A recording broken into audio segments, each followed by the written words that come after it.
ఉన్నటువంటి మనందరము కొడుక ఇంతవరకు చేసిన ప్రార్థనలు పరలోకములో ఉన్న దేవుడు ఆలకించి మనందరికీ పరలోక రాజ్యం కొరకు ఆశ కలిగి జీవించేటువంటి మనసు దేవుడు అనుగ్రహించి నిశ్చలమైన తన చిత్తమును జరిగించే తన ఉద్దేశమును నెరవేర్చాలని మనందరం గుడుక ఇంతవరకు ప్రార్థనలు చేసి ఉన్నాం. సమయానుకూలతను బట్టి సమయములు దేవుని సన్నిధిలో ఉన్న మనము కొంత సమయము కొద్ది మాటలు, ఎక్కువ సమయము కాదు కానీ ఒక మాట మనం చదువుకొని ప్రార్థన చేసుకొని ఈ కూడికను ముగించుకుందాం. సమయానుకూలతను బట్టి బైబిల్ గ్రంథంలో నుంచి అపోస్తులైనటువంటి పౌలు గారు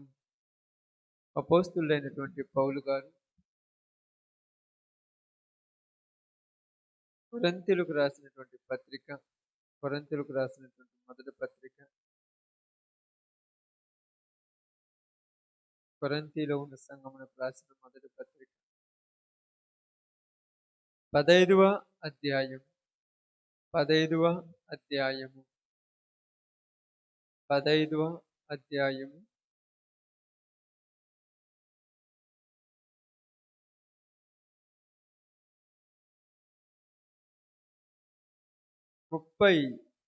వచనాన్ని జాగ్రత్తగా చదువుదాం. 32 మనుష్య రీతిగా నేను ఎఫెసులో మృగములతో పోరాడిన ఎడల నాకు లాభము ఏమి? మృతులు లేపబడని ఎడల రేపు చనిపోవుదము గనుక తిందుము త్రాగుదుము. దేవుడి వాక్య భాగం మన మధ్యలో ఆశీర్వదించును గాక. ఆమేన్. కూడి వచ్చిన మీ అందరికి ప్రభునామములో శుభాలు వందనాలు తెలియజేయుచున్నాను. ఈ సమయంలో మీకేదో గొప్ప విషయాన్ని చెప్పాలని కాదు కానీ ఒక చిన్న విషయమును మీతో తెలియపరిచి ప్రార్థన చేస్తాను. ఈ యొక్క దినమున మనందరము కూడా సిద్ధపడవలసినటువంటి దినము కాబట్టి చాలా జాగ్రత్తగా కొద్ది మాటలు అర్థం చేసుకోవడానికి ప్రయాసపడదాం. ఎలాగంటే యేసు ప్రభుని అంగీకరించటం అనే దాని వెనుక ఉన్నటువంటి పరమార్థాన్ని మనం అర్థం చేసుకోవాలి. లోకములో అనేక మంది బ్రతుకుచున్నటువంటి బ్రతుకులో వాళ్ళ యొక్క ఆలోచనలు చాలా వేరేగా ఉంటాయి. ఆలోచనలు అనేవి మనకు నచ్చినట్టు ఉండవు. ఒక్కొక్కళ్ళ ఆలోచన ఒక్కొక్కరికి నచ్చినట్టు ఉంటుంది. ఆలోచనలను మనము ఎవరి ఆలోచనలు కూడా మనము వద్దని చెప్పే అర్హత ఊరికి లేదు. నీ ఆలోచన నీకుంటుంది, నీ ఆలోచన నీకుంటుంది, నా ఆలోచన నాకుంటుంది, వేరే వాళ్ళ ఆలోచన వాళ్ళకు ఉంటుంది. వాటిని ఎవరేమో కూడా అడ్డము చెప్పలేము, అడ్డం పెట్టలేము. మనిషిని ఆపొచ్చు కానీ ఆలోచనలను ఆపలేము. కాబట్టి కొరింథీలో ఉన్న వాళ్ళకు కూడా ఒక ఆలోచన ఉంది. కొరింథీ సంఘంలో ఉన్నారు కదా. కొరింథీ అనేది ఒక పట్టణం, ఒక పెద్ద పట్టణం.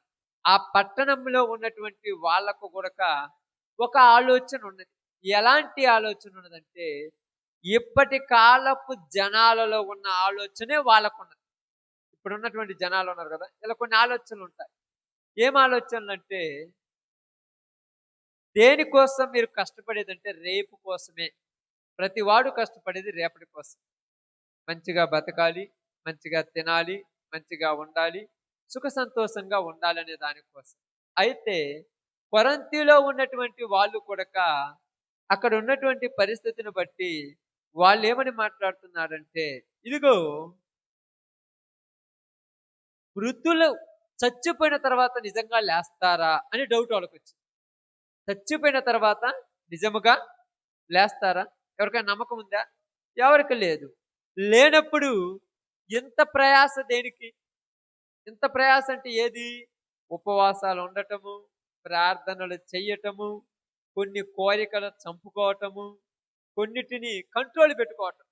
ఇప్పుడు యేసు ప్రభు దగ్గరికి వచ్చిన వాళ్ళలో కొంతమందిలో కొన్ని కంట్రోల్ పెట్టుకుంటారు. అందరూ పెట్టుకోరు మళ్ళా. అందరిని మాట్లాడట ఇక్కడ. కొంతమంది ఉంటారు కొన్నిటికి కంట్రోల్ పెట్టుకుంటారు. చూపులకు కంట్రోల్ పెట్టుకుంటారు.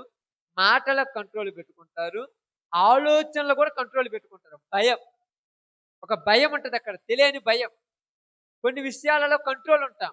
దేనికి కంట్రోల్ ఉంటామంటే, ఈరోజు నేను చేసిన పనులకు రేపు నాకు తీర్పొస్తుందన్న ఒక భయం. అందుకే గాని లేకపోతే ఎవరు కంట్రోల్ ఉండరు. ఎవరికి కంట్రోల్ ఉండాల్సిన అవసరం లేదు. అందుకనే ఆయన అక్కడ మాట్లాడినప్పుడు ఒక విషయాన్ని చెప్పినప్పుడు ఏమంటాడంటే, కొరింథీలో ఉన్న వాళ్ళకు విచ్చలవిడితనానికి అలవాటు పడిపోయారు. విచ్చలవిడితనం. తినటము, త్రాగటము, పాపము చెయ్యటము, సంపాదించటము, దాచుకోవటము, మోసం చేయటము, ఏ అనగద్రొక్కటము, గొప్పవాళ్ళు అవ్వటము, విచ్చలవిడితనం. ఇంక ఇది లేదు అనకూడదు. ఇలాంటి వాటికి అలవాటు పడినటువంటి వాళ్ళల్లో కొంతమంది, ఒక 1000 మంది ఉంటారు అనుకోండి ఉదాహరణకు, ఒక 50 మంది మారారు. 1000 మందిలో 50 మంది అనేది సహజం. మారటం అనేది కొద్దిగా. ఈ 50 మంది కొన్ని విషయాలలో కంట్రోల్ ఉంటున్నారు. అంటే కంట్రోల్ అంటే మీకు అర్థం చెప్పాలంటే కొన్ని విషయాలను తగ్గించుకుంటున్నారు. అతిగా ఏది చేయట్లేదు. ఇప్పుడు తింటున్నారు గానీ, ఎంత తినాలో అంతే తింటున్నారు. ఏ రెండోది పనులు చేసుకుంటున్నారు గానీ, ఎంతవరకు అంతే. సంపాదించుకుంటున్నారు కానీ ఎంతవరకు అంతే. ఇక ఏది గూడక మితిమీరి చేసుకోవట్ల. ఇలా మితిమీరి చేసుకోలేనప్పుడు ఈ 950 మంది ఉన్నారు చూడు. ఈ 950 మంది, ఈ 50 మంది దగ్గరకొచ్చి ఎందుకు మీకు ఈ బాధలని అంటారు. ఇప్పుడు ఈ 950 మందికి ఈళ్ళు చేసేదేమనిపించింది? ఈళ్ళొక బాధలనిపించింది. ఎందుకంటే కడుపు నిండా అన్నం తినరు. కంటి నిండా నిద్రపోరు. ఏ? ఎక్కడ కూడా ఒక సుఖవంతమైనటువంటి జీవితాలు జీవించలేరు. సుఖము అంటే సంతోషం వేరు, సుఖం వేరు. రెండిటికి తేడా ఉంటది తెలుసక్క? సంతోషం అనేది మనస్సుతో వచ్చేపడేది సంతోషం. సుఖం అంటే శరీరంతో అనుభవించేది సుఖం. అది వివరించి చెప్పాల్సిన అవసరం లేదు. సుఖం వేరు, సంతోషం వేరు. కాబట్టి మీలో సుఖం లేదు, మీకు ఒక ఏ ఒక అంటే ఒక రకమైనవి చెప్పాలంటే ఒక ఫీలింగ్స్. మీలో ఒక ఫీలింగ్స్ లేదు, ఒక ఎంజాయ్ లేదు. ఎందుకు మీరు ఇలా బతుకుతున్నారని ఈ 950 మంది వచ్చి ఈ 50 మందిని అంటున్నారు. ఇప్పుడు ఈ 50 మంది ఏమంటున్నారంటే బాగానండి. ఈ 50 మంది ఏమంటున్నారంటే, ఇదిగో వాళ్ళలో ఉన్న ఒక మాట. ఏం మాట అంటే బైబిల్ గ్రంథంలో రాయబడినటువంటి మాట. మీకు అర్థం కావడానికి చెప్తున్నాను. జాగ్రత్తగా గమనించండి.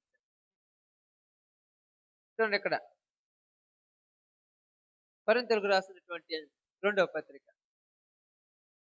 అర్థం కావడానికి చెప్తున్నాను. 2వ పత్రిక.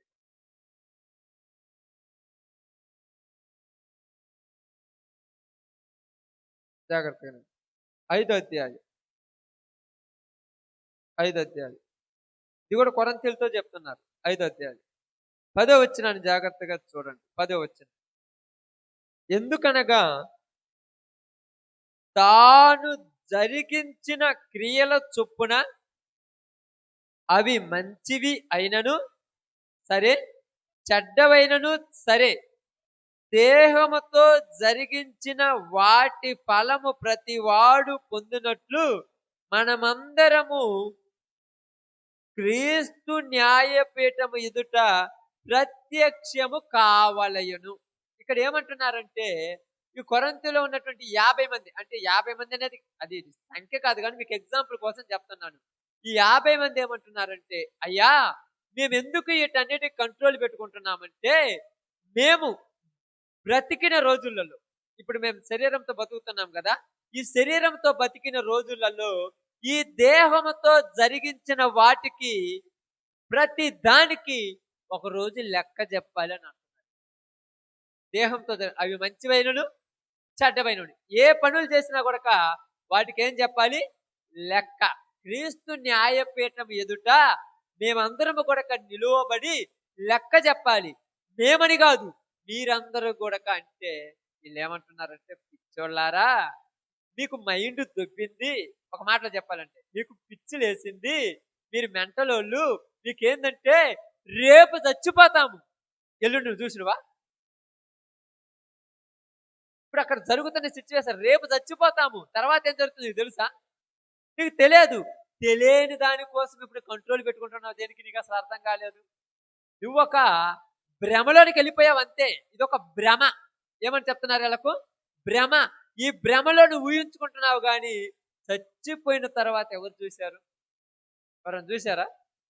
ఎవరు చూడలేదు. మరి చూడని దాని గురించి నీకెందుకు ఇంత భ్రమ అనగానే పౌలు గారికి ఈ విషయాలు వాళ్ళకి చెప్పగానే వాళ్ళందరూ అనుకున్నారు, అవును ఇది నిజమా అబద్ధమా? ఒక డౌట్ వచ్చింది అక్క ప్రతి ఒక్కరికి. నిజమా అబద్ధమా? అసలు నిజమా అబద్ధం కావాలంటే నేను చూడలేదుగా. చూసారక్క? చూడలేదు. చూడకుండా నేను ఎందుకు నమ్మాలి? నాకు అర్థం కాలేదు. చూస్తేనే నమ్మాలి. చూడకుండా నమ్మటం అనేది రుజువు కాదు. మరి చూడకుండా నమ్మటానికి ఏమన్నాడు? ఈ బైబిల్ ఒకటే రుజువు. ఆ బైబిల్లో మనకు అర్థం కావడానికి ఏంది? ఈ 2000 సంవత్సరాల క్రితము యేసు ప్రభు వారు చనిపోయాడు, మరలా తిరిగి లేచాడు. తిరిగి లేచి ఆయన ఏం చెప్పాడంటే నేను మరలా వస్తానన్నాడు. ఆయన వస్తానన్నాడు అంటానికి రుజువు ఏంటంటే ఆయన చెప్పాడు. చెప్పింది జరిగింది. జరిగింది నిజం. కాబట్టి ఇప్పుడు వాళ్ళకి డౌట్ వచ్చి అంటున్నారు, ఇది నమ్మొచ్చు అంటే నమ్మొచ్చు. ఎందుకు నమ్మాలంటే నిన్ను సృష్టించిన వాడు నీకు చెప్పాడు కాబట్టి.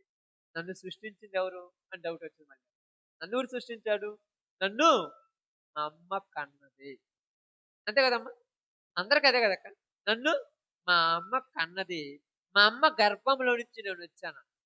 నువ్వు ఇప్పుడు వీళ్ళకి ఒక డౌట్ వచ్చింది. మీ అమ్మ గర్భంలో నుంచి నువ్వు వచ్చింది నువ్వు చూసావా అని అడిగాడు. నేను చూడలేదు. మరి నీకు ఎక్కడ తెలుసు? బాగా ఆలోచించండి. ఎలా తెలుసు? ఏం మీ అమ్మేనని నీకు ఎలా తెలుసు? ఆమె చెబితే నమ్మాం. ఇప్పుడు ఆమెలో నుంచి వచ్చామని నీకు తెలియదు, నాకు కూడా తెలియదు అసలు. మరి ఎలా తెలుసు అంటే చెబితే ఎందుకు నమ్మాలి? అసలు నమ్మకూడదుగా. ఇప్పుడు నమ్మచ్చా? బాగా ఆలోచించండి. అసలు నమ్మొచ్చా? నమ్మకూడదు. మరి ఎందుకు నమ్ముతున్నావు? అది అబద్ధము కానీ దానికి నేను నమ్మనన్నా ఏమి లేదు, నమ్ముతానన్నా ఏమి లేదు. కానీ ఎందుకు నమ్మావంటే అది నిజం. నువ్వు నమ్మావు కాబట్టి నిజం. అలాగే దేవుడు నిన్ను సృష్టించాడంటానికి నిజమేందంటే దేవుడు నీకు జ్ఞానమునిచ్చాడు. ఏమిచ్చాడు? జ్ఞానమునిచ్చాడు. జంతువుల్లాగా నిన్ను తయారు చేయలా. భూమి మీద ఉన్నటువంటి పక్షుల్లాగా నిన్ను తయారు చేయలా. నిన్ను నా రూపములో నా పోలిక చొప్పున నా జ్ఞానమునిచ్చి నిన్ను తయారు చేశాను. కాబట్టి నువ్వు నాలో నుంచి వచ్చినోడివి, మరలా నువ్వు నా దగ్గరికే రావాలన్నాడు. నువ్వు నాలో నుంచి వచ్చావు, మరలా నువ్వు నా దగ్గరికే రావాలన్నాడు. అంటే నీలో దేవుళ్ళ నుంచి వచ్చిన మనము మరలా దేవుళ్ళ దగ్గరికి పోవాలనుకున్నాం. ఇప్పుడు నేను అంటే ఎవరు అనేది నేను అంటే ఎవరు? ఇప్పుడు నువ్వు ఉన్నావు కదా, నువ్వు అనుకోండి. నేను అంటే ఎవరని ఆలోచించండి మీరు. నేను అంటే ఎవరు? మనమే కదా. నువ్వు అనుకోండి. నువ్వంటే నువ్వేనా? అంటే నువ్వంటే ఎవరు అసలు? ఇప్పుడు నేనంటే ఎవరు? ఇప్పుడు నా పేరు ఉందనుకోండి. నా పేరు ఎవరికి? నాకా నా శరీరానికి నా పేరు? శరీరానికి ఆత్మకు మధ్య ఉన్న వ్యత్యాసం ఇది. చనిపోయేదేంటిది? చనిపోయేదేంటిది? పోయేదేంటిది? చనిపోయేది దేహం ఇక్కడ విడిచితుంది, ఆత్మ అనేది వెళ్ళిపోతుంది. అందుకని చాలాసార్లు ఏమంటారు, మనందరం కూడా అప్పుడెప్పుడు ఏమంటారు తెలుసా? ఇదిగో ఆయన ఉన్నాడంటే ఆయన ఆల్రెడీ చనిపోయి 10 సంవత్సరాలు. ఎక్కడికి పోయాడు? ఎక్కడికి పోయాడు? ఊరికి తెలియదు. పోయాడు అంటే పోయాడు అంటున్నామంటే ఇదిగో ఆయన తీసుకుపోయి ఆడ బూడ్చిపెట్టినోడిని తీస్తే సరిపోదుగా. ఇదిగో ఆడ ఉన్నాడని చూపిస్తే కుదురుతుగా. అంటే ఆ వ్యక్తి మనిషి అనేది శరీరం లోపల, నేను అనేది ఈ శరీరాన్ని ధరించుకొని ఇక్కడికొచ్చా. ఈ శరీరం నన్ను ఇన్ని రోజులు ఏం చేస్తుంది? ధరించుకున్నానంతే. నాకు అవసరమైన రోజులు ఈ శరీరంలో ఉంటాను. అవసరం అయిపోయిన తర్వాత దీన్ని విడిచిపెట్టి వెళ్ళిపోవాలి. అవసరం ఇప్పుడు నాకు దీంతో ఎందుకు అవసరము? ఎందుకు చెప్పండి? ఇప్పుడు నీవు ఆ శరీరంలో ఉండటానికి అవసరం ఏంటంటే ఎవరికైనా మనకు తెలుసు అవసరం ఏందో? అసలు ఎందుకు ఇక్కడికి వచ్చావు నువ్వు అంటే అదేదో అవసరం ఉంది. అప్పుడు ఉదాహరణకు మీరు వదిలిపోయారు. దేనికి వదిలిచ్చావంటే ఏదో పని ఉంటుంది కదా. పని లేకుండా ఎవరో వదిలిపోయినట్టు ఏమంటారు? వారకు పోయి వచ్చినట్టు ఏమంటాము? వారెవరు బారు కదా. అసలుకి ఎందుకు వచ్చావంటే పరలోకంలో ఉన్న దేవుడు ఆయన ఇక్కడికి పంపించాడు. నన్ను పంపించేమన్నాడంటే ఈ భూమి మీద కొద్ది రోజులు ఉండి మరలా నా దగ్గరికి రమ్మన్నాడు. అదే మనకు కీర్తనల గ్రంథము 90 అధ్యాయంలో రాయబడింది. నరులారా తిరిగి మరలా రమ్మన్నాడు. అంటే పంపించే దేవుడు ఏమన్నాడంటే మరలా రమ్మన్నాడు. రమ్మన్నది ఎవరిని? నన్ను. మరి పంపించింది ఆడికి ఈ శరీరంలోనికి కొన్ని రోజులుండి రా. ఇప్పుడు కొన్ని రోజులుండి రమ్మన్నది నన్నైతే ఇప్పుడు నాకుండాలి టెన్షన్. నా గురించి నాకుండాలి టెన్షన్. నా శరీరానికి టెన్షన్ ఉండదు. అర్థమవుతుందా? ఇప్పుడు ఏదైనా కాలిందనుకోండి అక్క, నొప్పి దేనికి? ఎప్పుడైనా మీరు గుర్తుపెట్టుకున్నారా? కాలిందనుకోండి, మీరు ఎప్పుడైనా అన్నం వండుతున్నారు, గంజి వంచుతున్నారు, లేదా పాలు పాలు పొయ్యి మీద పొంగిపోతున్నాయి. వెంటనే పొంగొచ్చినామంటే ఆ టెన్షన్ ఏం చేయాలి? కటక్కిన డేసా పట్టుకొని దింపేస్తారు. కటక్కిన అంటే మసిగొడ్డ ఏం పట్టు కాకుండా కటక్కిన దించినామంటే చెయ్యమవుద్ది, కాలుద్ది, భలే కాలుద్ది. కాలినప్పుడు నొప్పి దేనికి? ఆ ఆత్మకు ఉంటుందో శరీరానికి ఉంటుందో అర్థం కాలేదు మనకి. ఇంకా శరీరానికి నొప్పి ఉండదు, ఆత్మకే నొప్పి. శరీరానికి ఎందుకు ఉండదు? ఆ శరీరములో నేనుంటేనే నొప్పి. నేను ఈ శరీరం చిడిచిపోతే నాకు నొప్పి ఉండదు. అందుకే కావాలంటే చూడండి, నేను వెళ్ళిపోయిన తర్వాత నా శరీరం మీద ఉంటది కదక్క, నా శరీరం మీద మీరు తెచ్చి నిప్పులు పెట్టండి, నాకు నొప్పి అని ఎప్పుడన్నా అరుస్తునేమో. నేను వెళ్ళిపోయాను.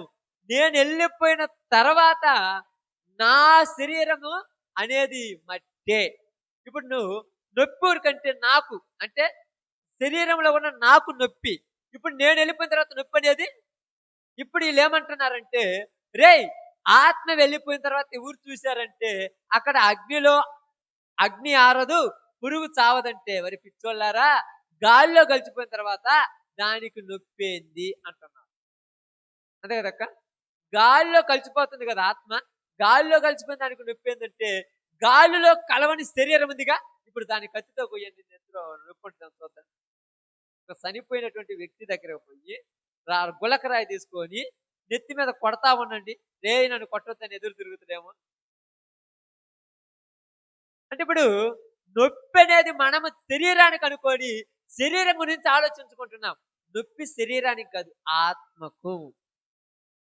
మరి శరీరం కాలుతుందంటే మీరు అనుకున్నట్టుగా శరీరం కాలిందనుకోండి, నేను పోయిన తర్వాత నా శరీరానికి కాల్చిరనుకోండి, ఈ శరీరానికి నొప్పి ఉందంటే అప్పుడు నేను అరిస్తే అప్పుడు శరీరానికి నొప్పి, ఆత్మకు కాదు. కానీ ఆత్మ ఇక్కడ నుంచి ఎక్కడికి వెళ్ళిపోతుంది? బాగానండి, ఇక్కడ నుంచి ఎక్కడికి వెళ్ళిపోతుంది? దేవుడు ఎక్కడికి పిలుస్తారో అక్కడికి వెళ్ళిపోతుంది. వెళ్ళిపోయిన తర్వాత దేహముతో అంటే ఈ శరీరంలో ఉన్నప్పుడు నేను చేస్తా చూడు, అవి మంచి పనులైనా చెడ్డ పనులైనా వాటికి తీర్పు ఉంటుందంట. వాటికి తీర్పు ఉంటుంది. ఆ తీర్పు ఉన్నప్పుడు మంచి చేసిన వారైతే ఎక్కడికి వెళ్తారంట? మంచి చేసిన వారైతే జీవం అంటే పరలోకము. మన మాటలో చెప్పాలంటే, నేను తీర్పు తర్వాత గురించి చెప్తున్నాను, ముందు గురించి కాదు. పరలోకంలోకి వెళ్ళిపోతారు. అక్కడ ఏముంటది? ఇప్పుడు చెప్పండి, త్వరగా చెప్పాలి, మన సమయం లేదు ఎక్కువ. అక్కడ ఏముంటది అక్క? నిత్యము సంతోషం. ఇప్పుడు సంతోషం దేనికి? ఆత్మకా శరీరానికక్క? ఆత్మకే కదా, శరీరానికి కాదు కదా. మీరు అందరూ అనుకోవచ్చు, ఊరు చెప్పారయ్యా శరీరానికి కదా సంతోషము, ఈ శరీరంతో కొన్ని పనులు చేసినప్పుడు శరీరం పులకరించిపోద్దంటే శవం ఉంటది అక్క. మీరేమనుకోవద్దు, శవం ఉంటది. శవము నోటిలో మద్యపానం పోయండి, కళ్ళు తిరిగి పడిపోతాం చూద్దామని. అసలు పోసినప్పుడు తాగినా తాకపోయినప్పుడు చాలా మంది ఏమంటారు తెలుసా, మా నాన్నకు మందంటే బాగా ఇష్టము, రాత్రి లేసి తాగుతాడని బూడ్చేటప్పుడు పెడతారు ఆ బొక్కలు. ఇవిడ బూడ్చేటప్పుడు పడితే వాడు బూడిపేసిన తర్వాత ఊపిరి ఆడతాడు, నీకు తెలియదా? బాగా ఆలోచించండి అక్క మీరు. ఇప్పుడు మామూలుగా పడుకున్నప్పుడు గట్టిగా ముఖం మీద దిండి పెట్టి ఊపితేనే ఊపిరి ఆడక సత్తర్రా అంటాడు, అవునా కాదా? ఇప్పుడు బూడి చేసేవాడికి ఆడ చేసా పెట్టి బూడి చేస్తే వాడు మట్టిపోతాడు, ఊపిరి ఆడతాను తెలియదు వీడికి.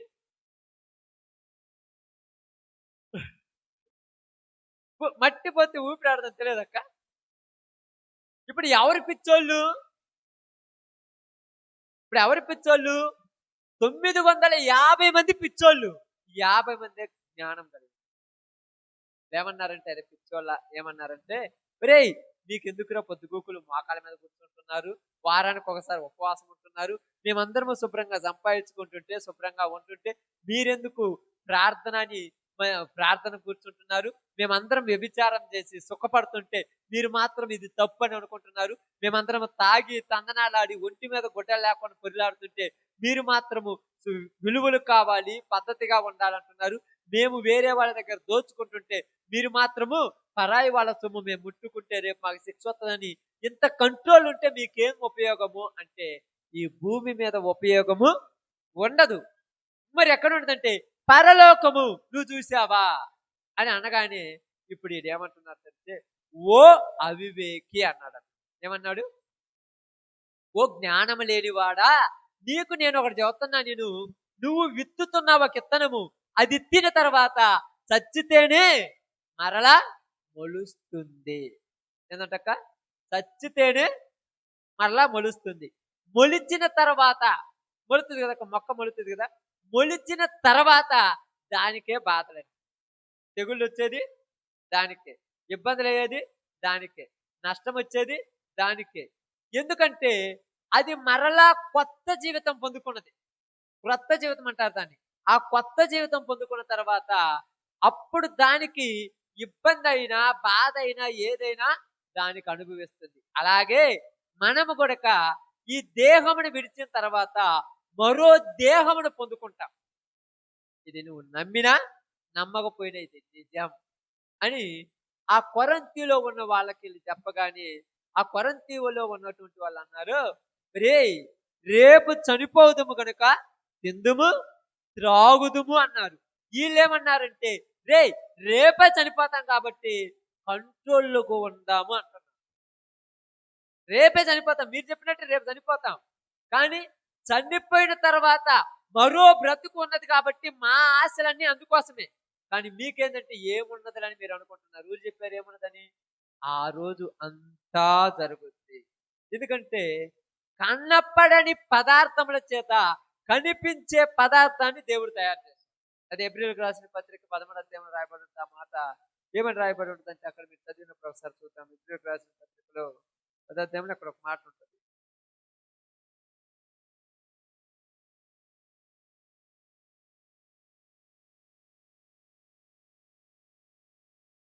చెప్పినటువంటి మాట ఏంటంటే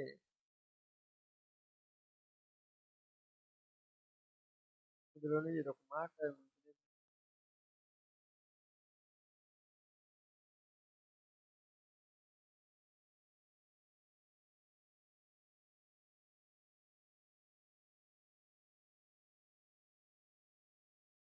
కనపడని పదార్థం ఏమంటుందంటే అక్కడ కనబడని పదార్థముల చేత ఆ కనిపించేటువంటి ఈ పదార్థమును తయారు చేశారు అన్నట్టుగా ఎబ్రిల్కి రాసిన పత్రికలు మనందరికీ మనకు అక్కడ అర్థం కావటానికి రాయబడినట్టుగా మనకు చూస్తూ ఉంటాం. కాబట్టి ప్రియ సహోదరి సహోదరులారా, ఇక్కడ మనకు ఏమంటారు చూడండి, 11వ అధ్యాయము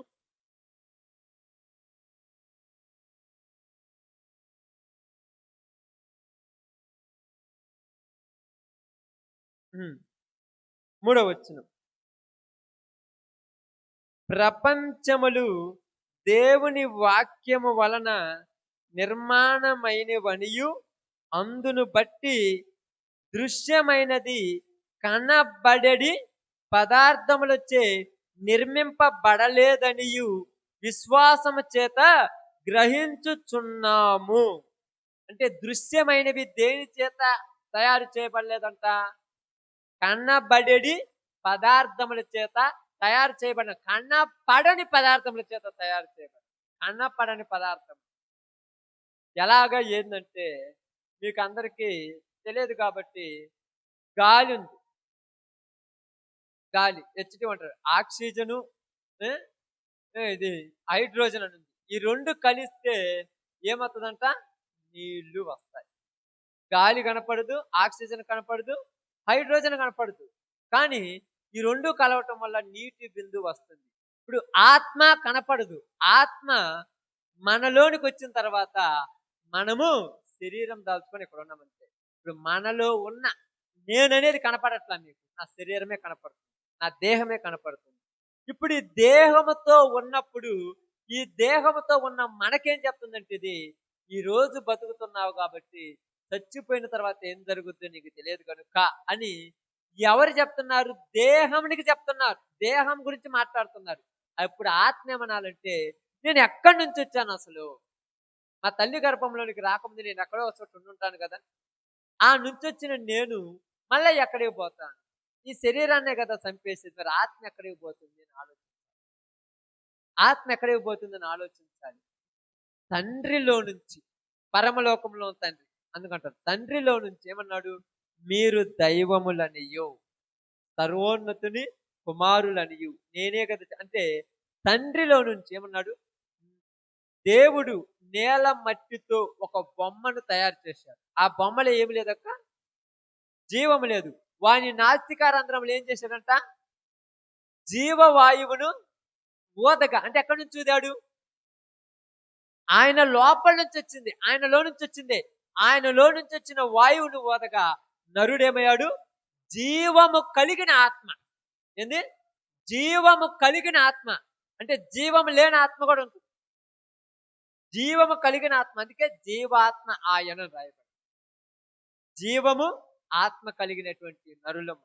ఇప్పుడు మనలో ఉన్న ఈ జీవాత్మ వెళ్ళిపోయిన తర్వాత మన దేహం ఇక్కడ వేస్ట్ అయిపోయింది.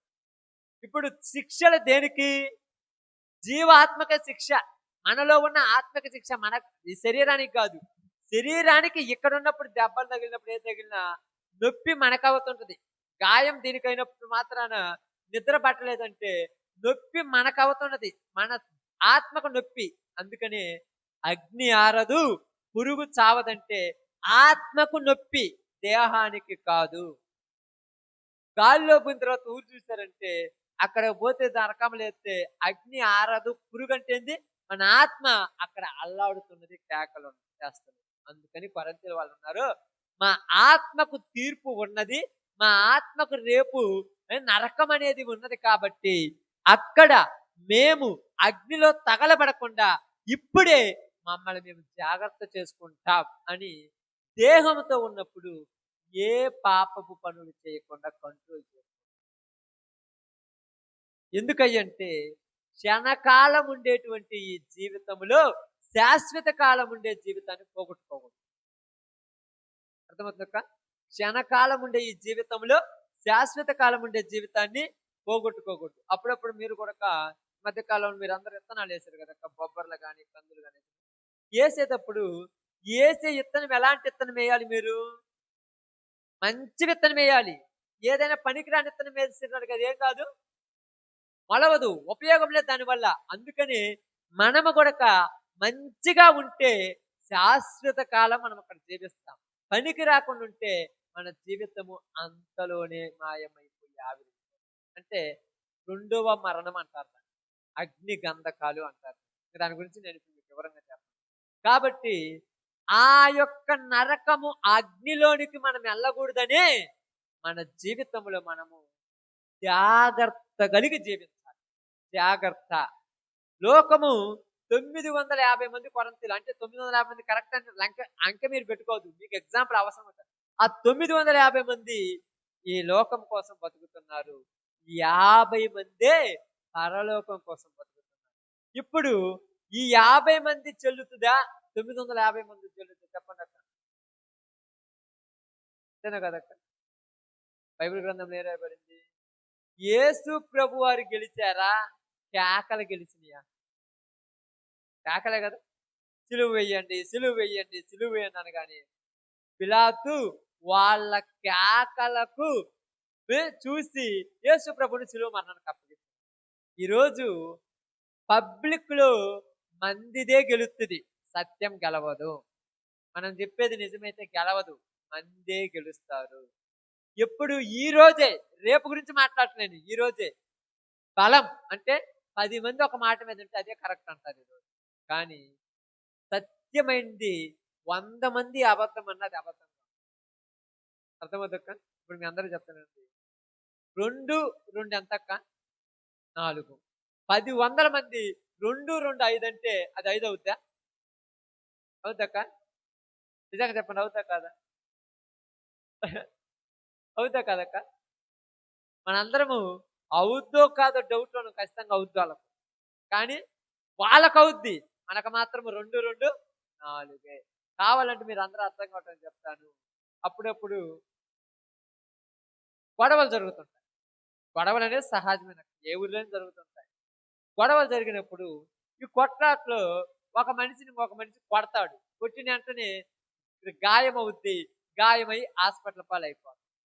ఇప్పుడు ఈ మనిషి ఆ మనిషిని కొట్టాడని అందరూ చూస్తారు. కానీ అందరూ అక్కడ సాక్ష్యం ఏం చెప్తారంటే, కొట్టలేదు, కింద పడి దెబ్బ తగిలిందంటారు. ఇప్పుడు వాళ్ళు మాత్రం ఆ ఒక్కళ్ళు మాత్రము ఆడు కొట్టాడు అందుకే దెబ్బ తగిలిందంటారు. ఇప్పుడు ఈ ఒక్కళ్ళది జల్లుద్దా? ఈ 100 మందిది జల్లుద్దా చెప్పండి? అసలు నిజంగా రాయి తట్టుకొని కింద పడ్డాడా? కొడితే దెబ్బ తగిలిందా? కొడితేనే దెబ్బ తగిలింది. ఇప్పుడు అలాగనే ఉంది. సత్యానికి విలువైన రోజులు కాదు. జనాలకు మనం నిజం చెబితే నమ్మే రోజుల్లో లేరు. ఎందుకంటే మీరంటారంటే ఊరు చూసారులమ్మని 4 రోజులు ప్రార్థనకొస్తారు. వాళ్ళకి నచ్చకపోతే పనులు ఎక్కువైపోతే ఇంట్లో బైబిల్ పెడతారు. లేకపోతే బైబిల్ తీసి పక్కన పెట్టి వాళ్ళు పనులకు పోతారు. మనం వాళ్ళను పొద్దుగూకులు బతిమిలాడితే రారింక. మీరనొచ్చు ఎందుకు రారయ్యా బతిమిలాడుతారు కదండి. రారు. ఎందుకు రారంటే ఆ పోలీసోళ్ళకి ఎలాగ ఈ సాక్షులే ముఖ్యమో ఈళ్ళకి గూడా లోకములో వాళ్ళు చేసేయే ముఖ్యం గాని నిజ అబద్ధాలతో పని లేదు వాళ్ళకు. ఇప్పుడు నీకు బాగా తెలిసింది కాబట్టి చచ్చిపోయిన తర్వాతనే మరలా ఒక లోకం ఉంది. అక్కడ నేను శాశ్వత కాలం జీవించాలంటే దేహంతో మంచి పనులు చేయాలని నువ్వు నమ్మితే నువ్వు తెలుసుకుంటావు. నమ్మకపోతే పెద్ద బుడకుంటదక్క బెలూన్ అప్పుడప్పుడు మనం ఇక్కడ కడతాం. ఊపుతాం. ఊపితే దాని నిండా ఏముంటది? గాలి. ఆ గాలి ఉన్నదని మనం చెప్తాం. చిన్న పిల్లలు నాకు గాలి చూపియమన్నారు అనుకోండి. ఎట్ట చూపిస్తాం మనం చెప్పండి గాలిని? మనం అప్పుడప్పుడు మీ మనవడు ఎంత అవుతాడు కదక్క, లోపల గాలి ఉంది చూపియమంటది. నువ్వేం చేస్తావు చెప్పు? మరి ఇది ఎందుకు లావైందంటే గాలి ఉందన్నారు. గాలి ఏదంటే? ఇప్పుడు గాలి చూపియడానికి మనం ఏం చేస్తాము? పిన్నిస్తో బొక్క పెడతాం. అప్పుడేమవుద్ది? గాలి బయటకొచ్చింది పోయింది కదంటే నాకు కనపడలేదు అంటదా? లేకపోతే అవును అమ్మమ్మ చూశాను ఇంత లావునుందమ్మ అంటదా? 2 కాళ్ళు, 2 చేతులు లేకపోతే తోకుంది, తొండం ఉంది అంటదా? అంటే కనపడదు. కనపడనంత మాత్రాన లేదనా? ఉందంటానికి రుజువేంది? బెలూన్ ఇంత లావున ఊగింది. లేకపోతే గాలి లేకపోతే ఊగదు. అదే బెలూన్‌లో నీళ్లు పోసినా కూడా ఏమవుద్ది? ఇంత లావు అవుద్ది. ఇప్పుడు బొక్క పెట్టగా నీళ్లు కనపడతాయి. నీళ్లు కనపడతాయని గాలి ఇప్పుడు ప్రజలకు గూడక కళ్ళతో చూపించాలనుకునేవి కొన్నున్నాయి. చూపించకూడనివి చాలున్నాయి. అయి చూపించాలని మనం ఎంత ప్రయత్నించినా మన వల్ల కాదు.